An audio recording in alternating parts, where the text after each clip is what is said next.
أشهد أن لا إله إلا الله وحده لا شريك له وأشهد أن محمدا عبده ورسوله أما بعد فأعوذ بالله من الشيطان الرجيم بسم الله الرحمن الرحيم الحمد لله رب العالمين الرحمن الرحيم مالك يوم الدين إياك نعبد وإياك نستعين اهدنا الصراط المستقيم صراط الذين أنعمت عليهم غير المغضوب عليهم ولا الضالين. After reciting the Tashahhud, Ta'awuz and Surah Al-Fatiha, Hazrat Khalifatul Masih V, Ayyadahullah Ta'ala ibn Aziz stated, previously accounts regarding the incidents that took place following the Battle of Badr were being mentioned.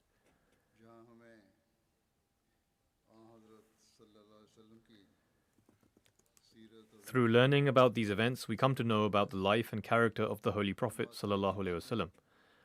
And at the same time, we also learn historical facts. And if one studies history in detail, one is able to identify the erroneous narrations which have portrayed a false image of Islam to others. The opponents of Islam take advantage of these incidents in order to malign Islam. On the other hand, extremist Muslims use this to fulfill their objectives.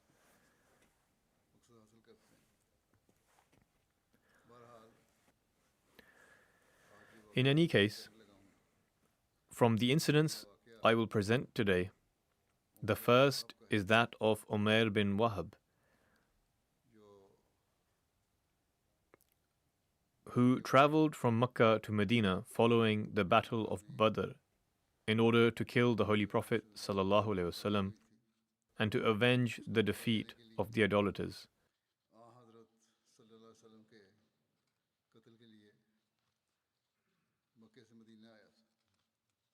However, the decree of Allah was for something else, and he was granted the opportunity to accept Islam.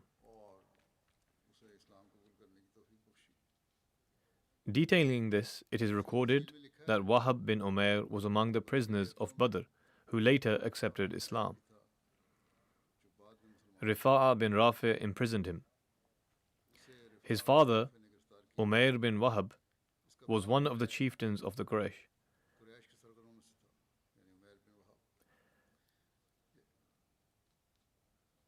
Who had inflicted great pain upon the Holy Prophet and his companions in Mecca.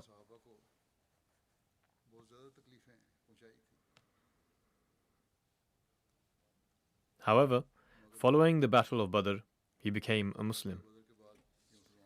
The details are as follows. Prior to becoming a Muslim, Umair and Safwan bin Umayyah were sitting in Mecca one day next to the Hatim. Safwan had not yet accepted Islam. Both of them were discussing the defeat of the Battle of Badr and also spoke about their prominent chiefs who had been killed during the battle. Safwan said, "By God, there is no joy to life following the murder of these chiefs." Umair replied, "By God, you are right." He added, "If I were not indebted to someone which I am currently not able to pay off, and if I were not worried about my wife and children that would be left behind, who would be faced with poverty after my death, I would go to Muhammad ﷺ and kill him." I even have a reason to confront him, since my son has been imprisoned by him. Hearing this, Safwan vowed to take care of Umair's debt and said, "Leave your debt to me, I will pay it off. And your wife and children will stay with my wife and children. As long as they are alive, I take responsibility of their care and upbringing. Go and kill Muhammad sallallahu alaihi wasallam."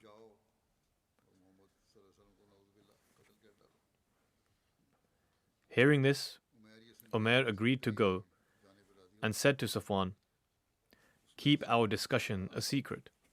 Safwan promised that he would do so.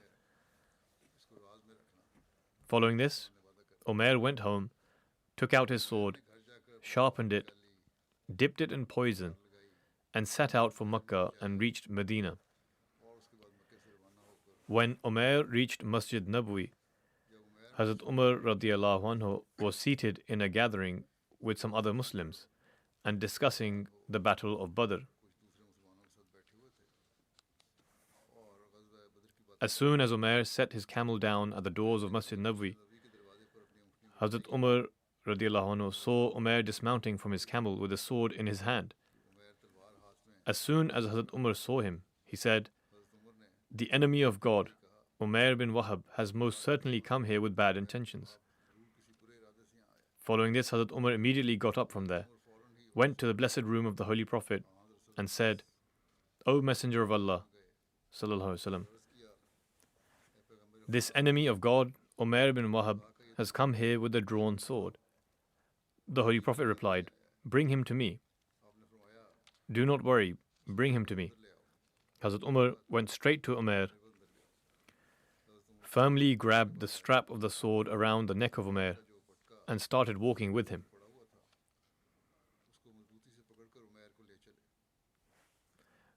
Hazrat Umar said to the Ansari Muslims present there, "Come in with me to the Holy Prophet and sit close to him, for I do not trust him."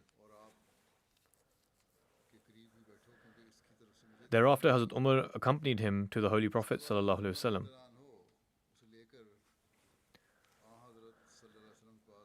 When the Holy Prophet saw that Hazrat Umar was coming in this manner, tightly holding Umair's sword belt that was around his neck, he stated, "Umar, let him go." He then said, "Umair, come close."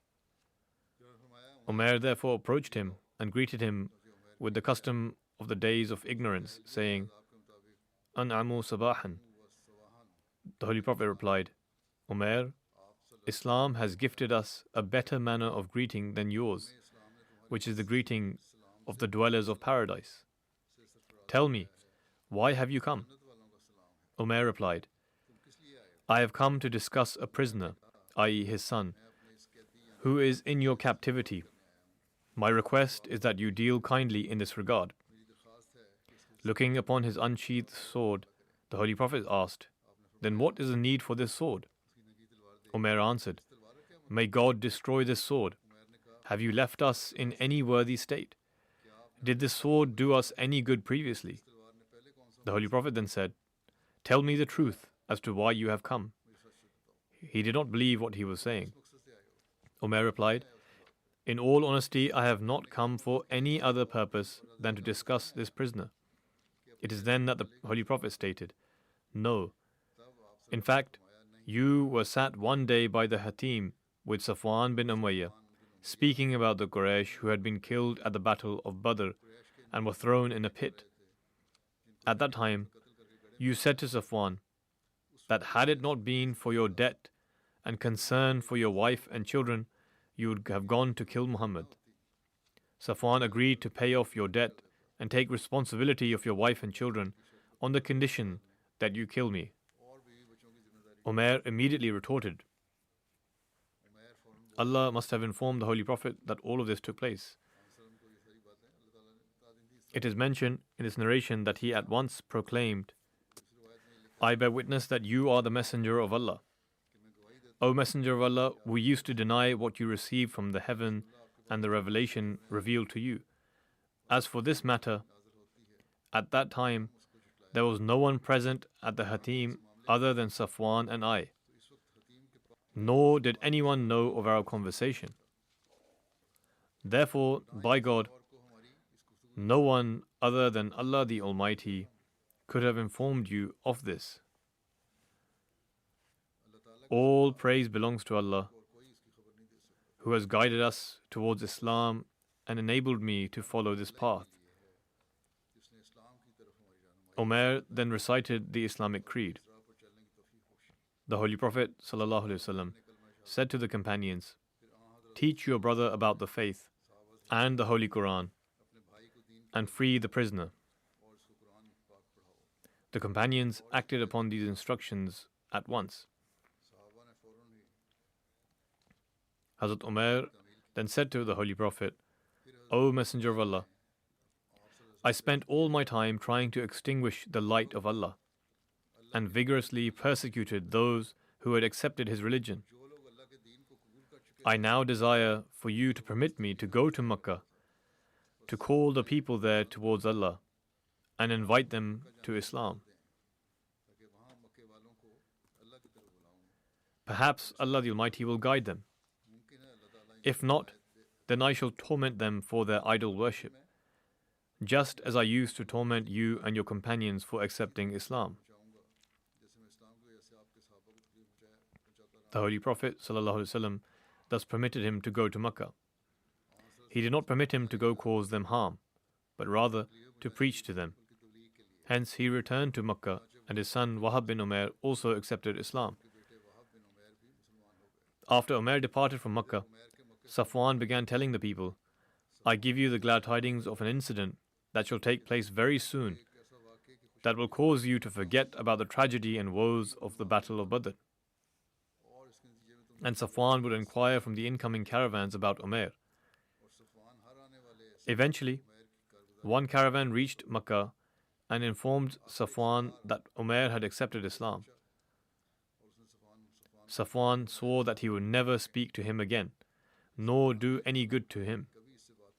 Thereafter, when Umair reached Makkah, he had become a Muslim by then, he did not go directly to Safwan's house. Rather, he went straight to his own home to announce to his family that he had accepted Islam and to invite them towards Islam. When news of this reached Safwan, he said, "I knew already why he went to his own home instead of me. He has become an infidel and gone astray. I shall never speak to him from now on, nor shall his family ever derive any benefit from me." The idolaters considered their idolatry to be a religion, and the worship of the one God to be misguidance.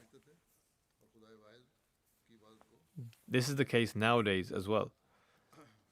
Then Umair went to Safwan bin Umayyah and proclaimed to him, "You are among our chiefs. You know full well what we used to worship, the stones, and offer sacrifices to them. Was that truly a religion? I bear witness that there is none worthy of worship except Allah, and Muhammad ﷺ is the messenger of Allah."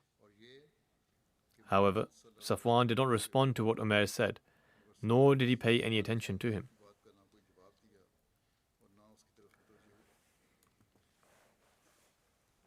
Hazrat Mirza Bashir Ahmad Sahib radiyallahu anhu has mentioned this incident in Sir Khatam an-Nabiyyin as follows. The disbelievers of Makkah, who until now were fighting on the basis of apparent force and arrogance, now began to incline towards secret conspiracies after facing defeat by the Muslims in an open arena. Hence, the following occurrence, which took place only a few days after Badr, is categorical evidence of this threat. As such, it is written that a few days after Badr, Umair bin Wahab and Safwan bin Umayyah bin Khalaf, who were influential among the Quraysh, were sitting in the courtyard of the Kaaba, mourning the casualties of Badr, and they were speaking about the other matters that have already been mentioned.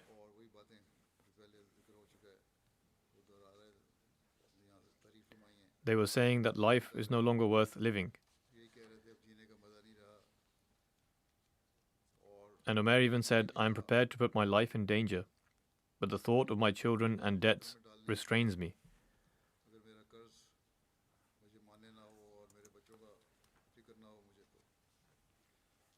I also have an excuse to go there because my son is a prisoner there. If I go there, I would kill Muhammad, God forbid. Nonetheless, after this, Safwan agreed to pay his debt and to look after his children, as has been mentioned already. Following this, Hazrat Mirza Bashir Ahmad Sahib writes, Umair boiled a sword in poison and set out from Makkah. When he reached Medina, Hazrat Umar, who was very intelligent in such matters, became apprehensive. He immediately went to the Holy Prophet and informed him that Umair had come and that he was apprehensive in this regard. The Holy Prophet instructed him to bring Umair. Hazrat Umar went to bring Umair, but before leaving, he told the companions that he was going to bring Umair in order to meet the Holy Prophet. However, he doubted his intentions and that they should go and sit with the Holy Prophet and remain vigilant. After this, Hazrat Umar brought Umair and arrived in the presence of the Holy Prophet. The Holy Prophet kindly asked Umair to sit down next to him and inquired, "How have you come, Umair?" Umair responded, "My son has been made a prisoner at your hand. I have come to obtain his release." The Holy Prophet said, "Why then have you hung your sword upon your shoulder?" He responded, "What do you ask of the sword? Did the swords do us any good at Badr?" He tried to respond in a clever manner. The Holy Prophet urged, "Tell me the truth as to why you have come."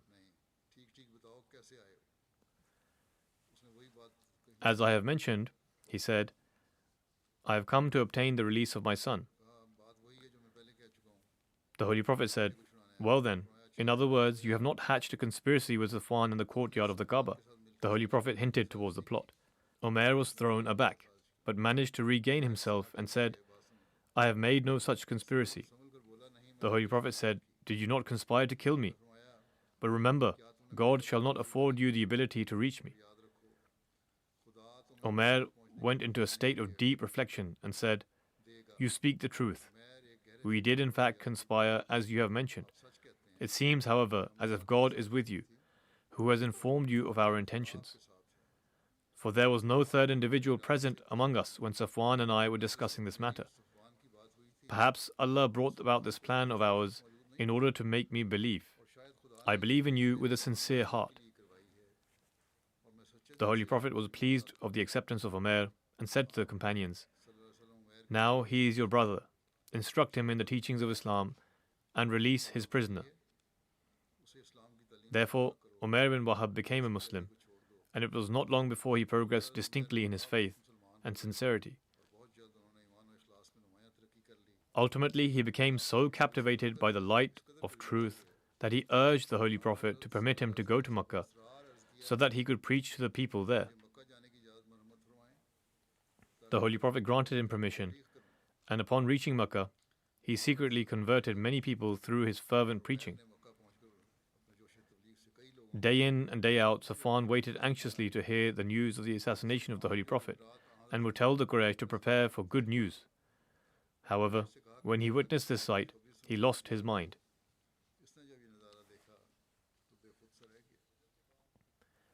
After the Battle of Badr, some people became Muslim, but in reality, they were hypocrites. Among them was Abdullah bin Ubay bin Salul. Commenting on verses 9 and 10 of Surah Al-Baqarah, Allama Ibn Kathir writes, "After the incident of Badr, when Allah the Almighty had granted supremacy to His kalima, honoring Islam and Muslims in the process, Abdullah bin Ubay bin Salul, who was the leader of the Banu Khazraj, and in the era of ignorance was the leader of both the tribes of the Aus and Khazraj, wished to rule over the people, i.e., they wished to make Abdullah bin Ubay the leader.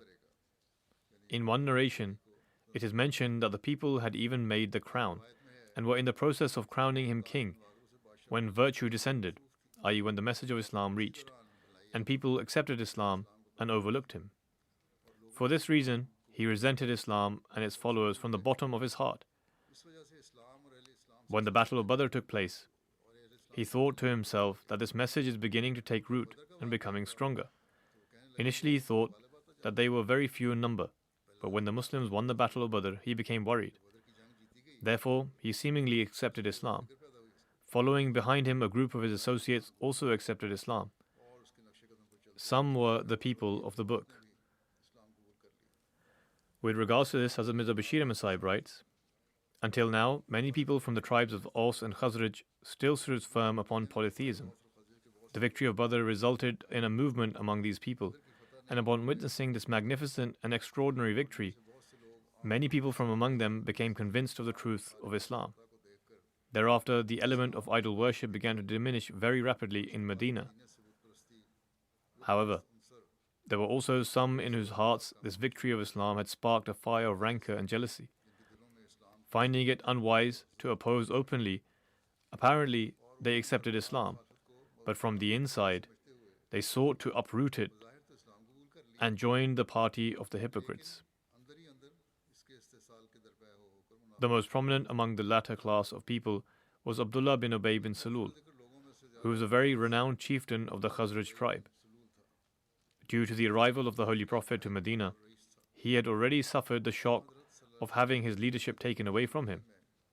After Badr, this individual became a Muslim at the outset, but his heart was satiated with malice and enmity towards Islam. He became the leader of hypocrisy and secretly began to hatch a series of conspiracies against Islam and the Holy Prophet. As such, it shall become evident from events which unfolded hereafter that on certain occasions this individual became a means of creating very delicate situations for Islam.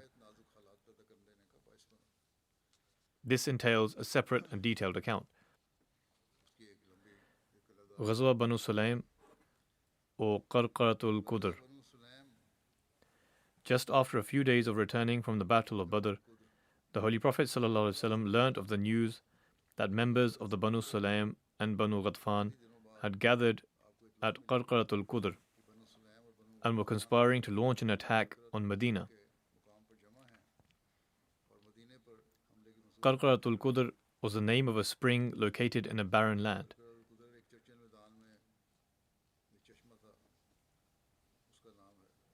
This area was situated in Najd on the route between Makkah and Syria and was 96 miles from Medina. Upon receiving this news, the Holy Prophet ﷺ made the decision to march towards the Banu Sulaym and the Banu Ghatfan and to completely frustrate their evil plans. The Holy Prophet took an army of 300 men and headed towards Qarqaratul Qudr.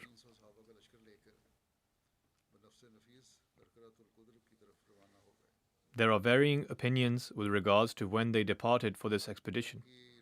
According to Ibn Ishaq, the Holy Prophet departed for this expedition on the 7th day upon returning from the Battle of Badr in 2 Hijri, at the end of Ramadan, or the beginning of Shawwal.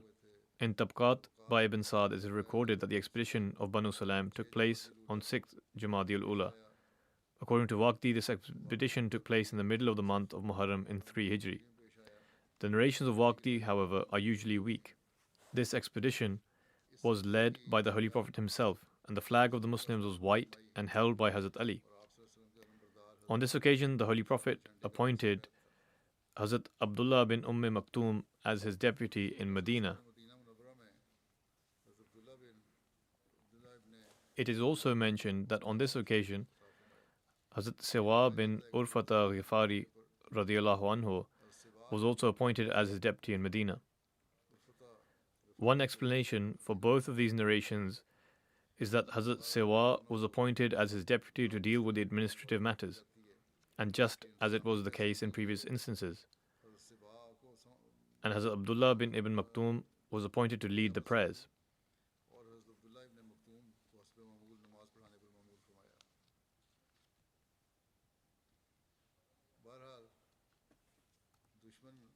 In any case, when the Banu Sulaym and the Banu Ghatfan suddenly learnt the news that a 300-strong Muslim army was approaching, they became terrified as they were not expecting this. And so they fled from there and took refuge in the mountain tops. When the Holy Prophet ﷺ, along with his army, reached the valley of Qudr, he noticed the footprints of the camels and also a reservoir. However, he did not find a single person from among the enemy.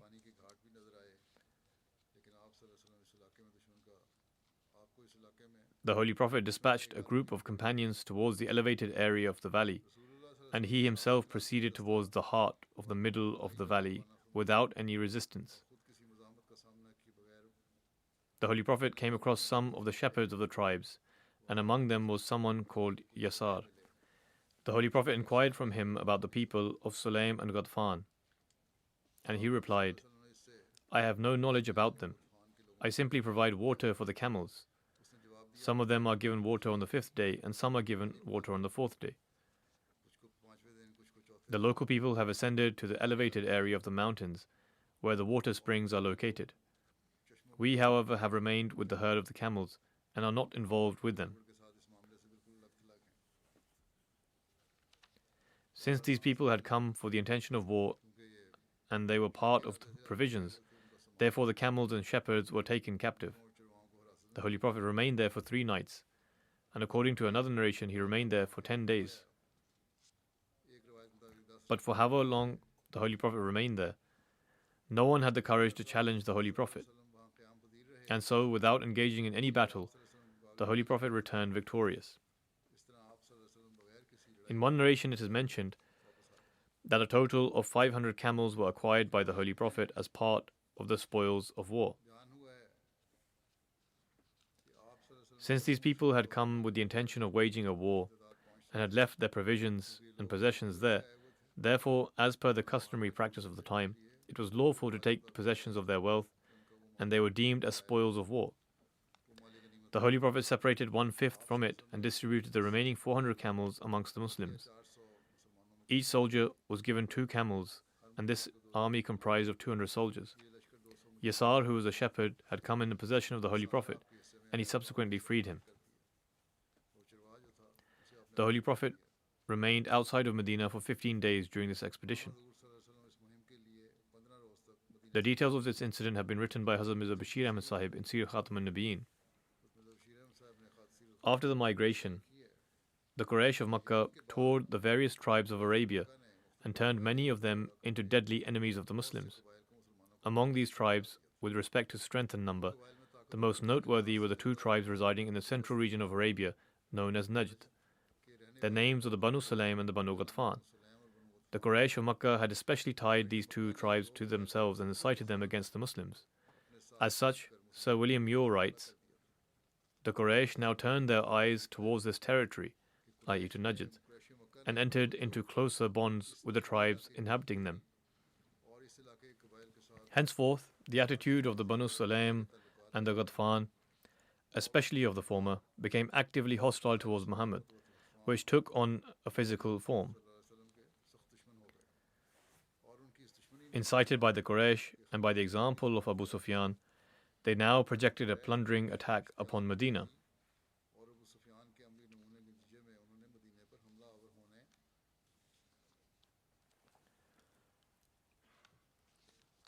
He is an Orientalist, but despite this, he accepted that they all joined forces and wanted to attack Medina.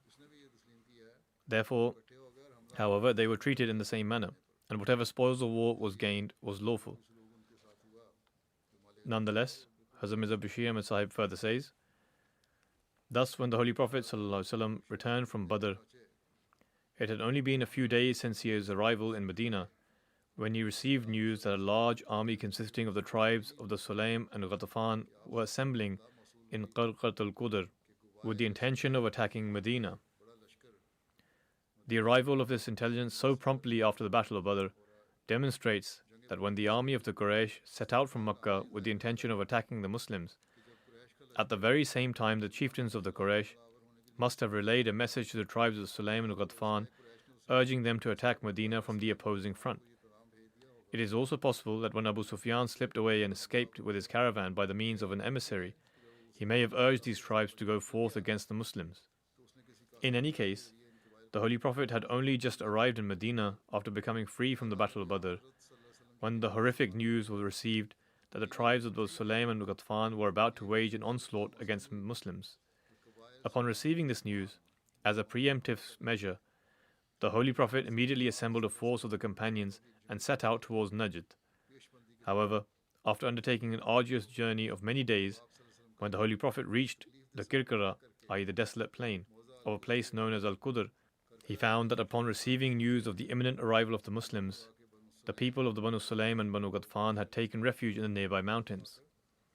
The Holy Prophet dispatched a detachment of Muslims in search of them and proceeded to the heart of the valley himself, but no trace of them could be found, albeit they were able to find a large herd of camels grazing in the nearby valley, which belonged to them. And according to the laws of warfare, the companions seized it. Thereafter, the Holy Prophet returned to Medina. The shepherd of these camels was a slave named Yasar, who had been taken captive along with the camels. This person was so deeply influenced by the company of the Holy Prophet that after a short period of time he became a Muslim. Although, according to custom, the Holy Prophet freed him as an act of benevolence, he still did not leave the service of the Holy Prophet until his last breath. Regarding the first Eid al-Fitr of Muslims which took place in Shawwal 2 Hijri, it is recorded that in the second year after migration, upon the completion of the month of Ramadan, the Holy Prophet offered the first Eid al-Fitr. The Holy Prophet asked, "What is the reality and significance of the 2 days you celebrated during the era of ignorance?" The people living there responded, "We celebrated festivals just as is common today." The Holy Prophet said, "Allah the Almighty has ordained for you 2 days better than those festivals." The companions intently asked, "What days are those, O Messenger of Allah?" The Holy Prophet responded, "Eid al-Fitr and Eid al-Adha. During these days, no one should keep a fast. Rather, they should eat, drink, and rejoice."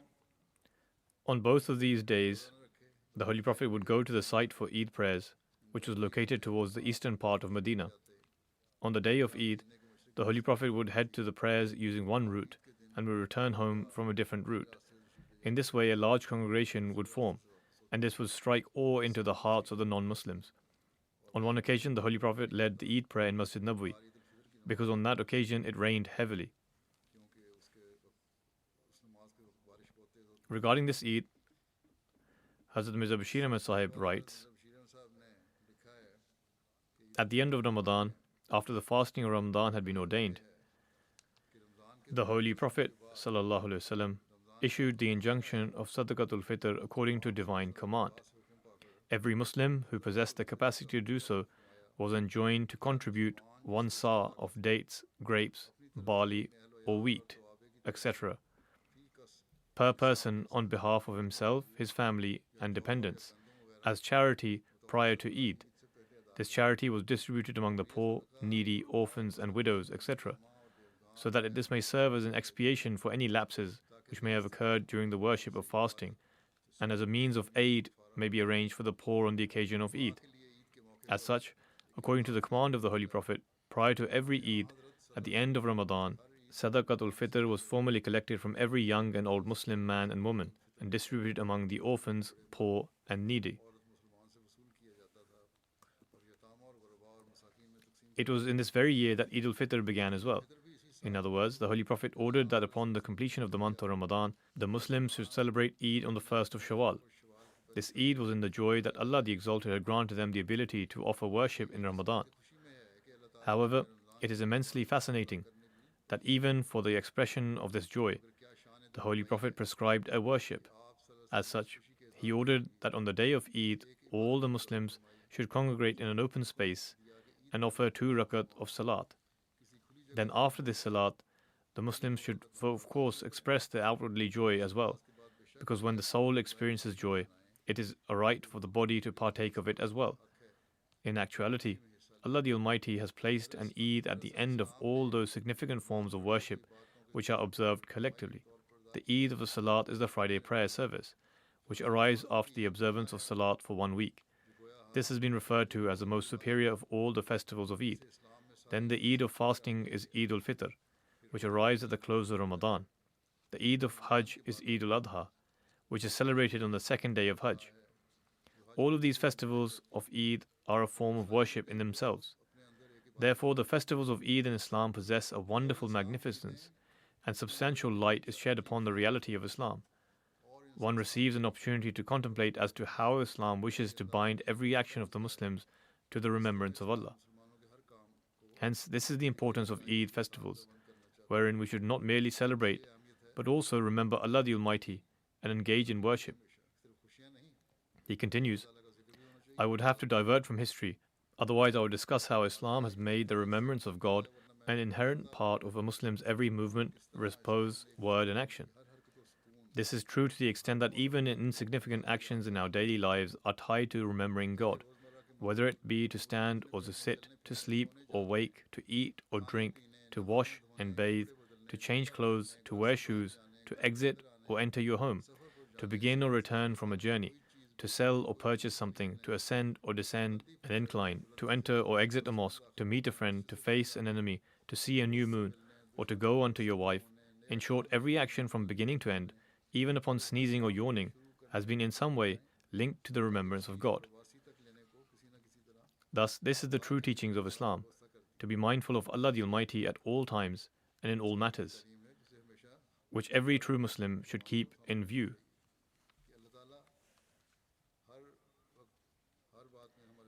It is no surprise that in such a state, the Arab disbelievers remarked regarding the Holy Prophet, who actually brought this teaching, or according to the disbelievers who conjured it, that he was madly in love with God. In truth, a worldly person cannot consider such sentiments as anything other than madness. However, anyone who has understood truly the reality of their existence knows that this is the very meaning of life. True life is in always remembering God Almighty. During the time between the Battle of Badr and the Battle of Uhud, 2 incidents have been mentioned which are improbable. Even if one takes a cursory glance at these incidents, it is clear and evident that they have been fabricated. The first incident is the murder of Asma bint Marwan. It is said that she was killed, and in the context to this incident, there is also mention of Hazrat Umair bin Adi Khitmi, who is a blind companion. Hazrat Umair was the first Muslim among the Banu Khitma tribe. In the second year following the migration, when 5 nights remained in the month of Ramadan, the Holy Prophet sent Umair bin Adi Khitmi to Asma bint Marwan, a Jewish woman married to Marsad bin Zayd bin Hisan Ansari, who had accepted Islam. It is alleged that the order to kill Asma bint Marwan was given because she maligned Islam. This is what is claimed, that he was sent because she used vulgar language against Islam, and that she incited people against the Holy Prophet and would recite derogatory poetry. According to one narration, this woman would throw dirty clothes in the Prophet's mosque. In order to lend support to this tale, it is also mentioned in the narration that through these means she would cause pain to the Holy Prophet and the Muslims. Hazrat Umair entered her home in the darkness of the night, according to this incident, upon the Holy Prophet's instruction. Her children were sleeping around her, and she was feeding milk to one of her children. Umair checked to see where she was and took the child away from her. He drew his sword to her chest and thrust it into her with full force, piercing through her back. Following this, Umair bin Adi returned to Medina and offered the morning prayer behind the Holy Prophet ﷺ. When the Holy Prophet, concluding his prayer and stood up, his eyes found Umair.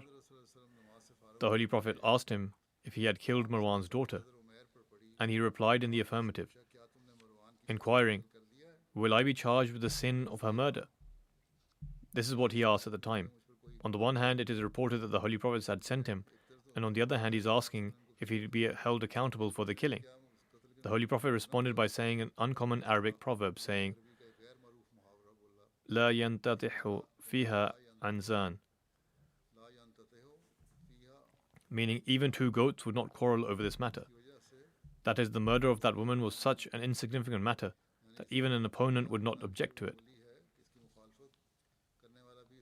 It is recorded that this proverb was never said by anyone other than the Holy Prophet ﷺ. It is only found in this single narration. Nonetheless, following this incident, the Holy Prophet gave Umair the name of Basir, which means the one with sight. Hazrat Umar bin al-Khattab remarked, "Observe how this blind man spent his night in the obedience of God." The Holy Prophet responded, "Do not call him blind, rather call him Basir." In another narration, the murder of Asma is mentioned in the following manner. When the Holy Prophet decided that Asma bint Marwan should be killed, he asked the people, "Is there anyone who will rid us of this woman?" Upon this, Umair bin Adi said, "I will take the responsibility of completing this task." After this, he went to her at a time when she was selling dates. Pointing to the dates before him, he asked her, "Do you have any dates that are better than these?" She replied in the affirmative, and then went into her home and bent down to pick up some dates. Umair looked to the right and left, then struck her on the head and killed her. It was then that the Holy Prophet ﷺ stated, "If you desire to see a man who helped Allah and His Messenger, look to Umair bin Adi." In another narration, it is mentioned that when the Holy Prophet decreed it lawful to kill Asma bint Marwan, Hazrat Umair swore an oath that if Allah the Almighty brought the Holy Prophet safely back to Medina after the Battle of Badr, he would kill Asma. He intended to kill her after returning from the battle. When the Holy Prophet returned to Medina after being victorious at Badr, Hazrat Umair went to Asma's house and killed her to fulfill his oath. According to another narration, when Hazrat Umair returned to his neighborhood after killing Asma bint Marwan, her son was burying his mother with a group of others. Upon sighting Umair, they asked him if he had killed her. He replied in the affirmative and then said, "Fakiduni jami'an thumma la tundarun," meaning, "All of you plot against me and give me no respite." I swear by He who has control over my life, even if all of you join together and begin to utter the words this woman did, I will begin to sever all of your necks until either I attain martyrdom or send you to hell. From that day onwards, Islam spread through the Banu Khitma tribe, for until then, those who had accepted Islam from among them would conceal their faith. Allama Suhaili writes that the one to kill Asma was her husband. In Al-Istiyab, in reference to Hazrat Umair, it is written that he also killed his sister because she used to slander the Holy Prophet. However, in Al-Istiyab, the name of Umair's sister is not mentioned. So this is the entire incident which has been narrated. This incident is mentioned in some books of history. However, it is not mentioned in any of the 6 authentic books of a hadith or any other authentic book of traditions. The reality is that not only did some people in later times include such fictitious and fabricated incidents in their books, but they even started to use them as justifications for the punishment of blasphemy against the Prophet ﷺ. This is exactly what today's clerics do. They take this point and use it as an argument in favor of killing anyone who dishonors the Holy Prophet, whereas there is no such punishment in the Islamic law for dishonoring the Prophet, nor do such incidents bear any truth. For example, when we critically study this incident, it becomes apparent that firstly this narration is weak on account of its authenticity, and Allama Albani has rendered this to be a fabricated narration. As such, in his book Silsilatul Ahadith Da'ifa wal Mawdu'a, Allama Nasiruddin Albani writes that one of its narrators is Muhammad bin Umar Waqidi, who is a liar and fabricator, and Ibn Mu'in has declared him to be a weak narrator.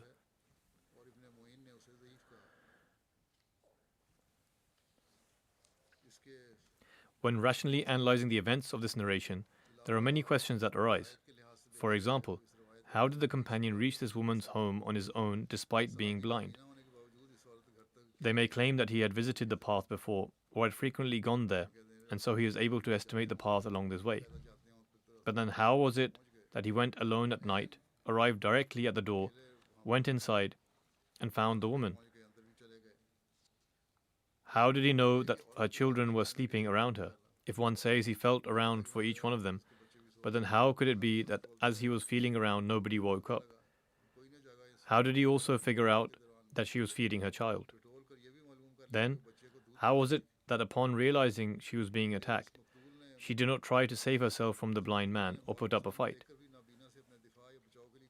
According to the narration, the assailant forcibly removed the child who was being fed. Despite him being blind, the woman who could see did not cry out or resist. Her husband was also sleeping there. Was he not aware of anything? Above all, how did the blind companion discern who was there without calling out? Usually, visually impaired people recognize others by their voice, that it was indeed Asma bint Marwan. In another narration, it is also mentioned, there are even different versions of this tale, that when the woman went inside to get some dates, the companion looked around but did not see anyone. This is something to think about, because the companion was blind. How could he have been looking around, and how could he say that he looked around and did not see anyone? Did he see the dates that were there in order to be able to say that the dates were not ripe? Someone could say that he felt them with his hands, and that can be accepted, but that still leaves the matter of him looking around. In one narration, it is recorded that when the companion went to the Holy Prophet after killing the woman and informed him about this, he returned to the same place and found the woman's son burying her. This is also something to consider. How is it possible that he had just killed her, and in such a short span of time, her sons came to bury her, and all the matters were tended to in such a short period of time? Aside from this, there has been some research carried out from our perspective that I will mention.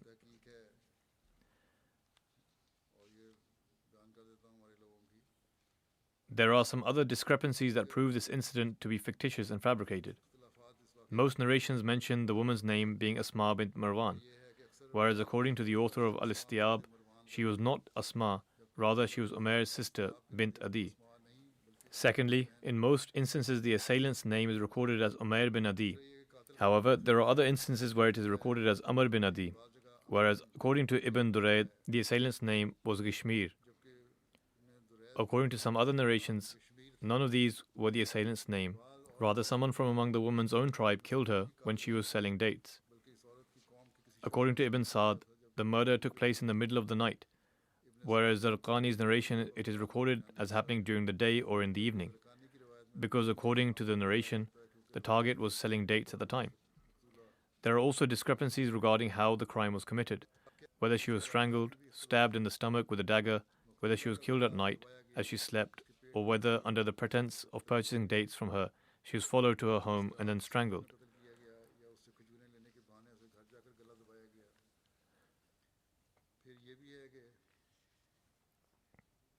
Then according to Sirat ibn Hisham, she became a hypocrite when Abu Ufuk was killed.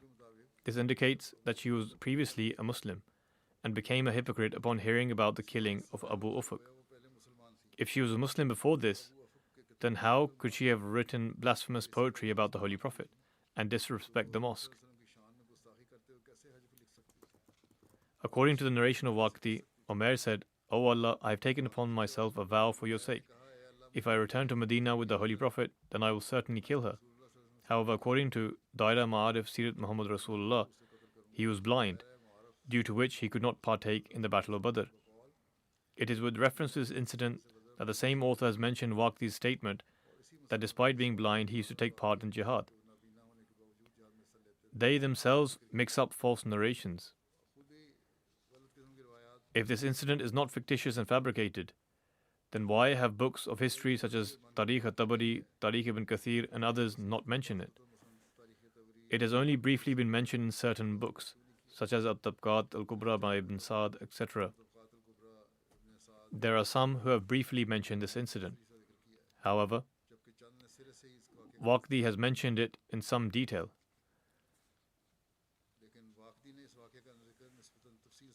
This incident is not mentioned in books of a hadith, whereas the authors of books of a hadith have included all narrations which have been attributed to the Holy Prophet.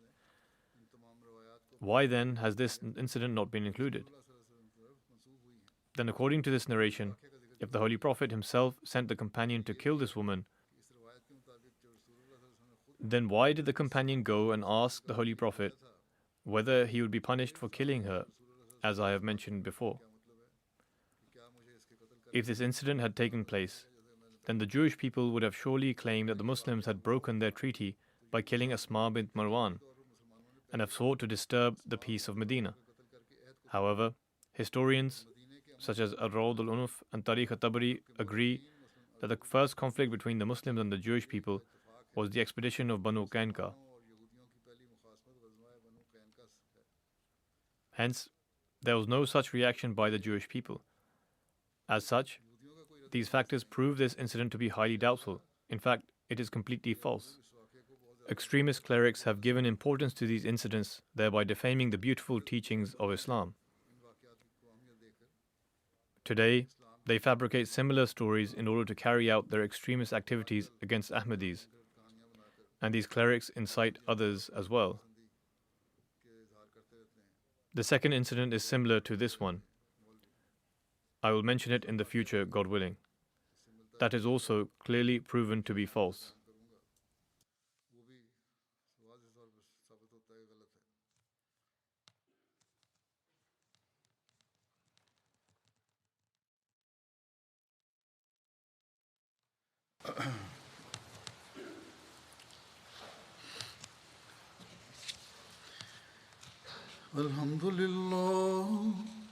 الحمد لله نحمده ونستعينه ونستغفره ونؤمن به ونتوكل عليه ونعوذ بالله من شرور أنفسنا ومن سيئات أعمالنا من يهده الله فلا مضل له ومن يضلله فلا هادي له ونشهد أن لا إله إلا الله ونشهد أن محمدا عبده ورسوله عباد الله رحمكم الله إن الله يأمر بالعدل والإحسان وإيتاء ذي القربى وينهى عن الفحشاء والمنكر والبغي يعظكم لعلكم تذكرون اذكروا الله يذكركم وادعوه يستجب لكم ولذكر الله أكبر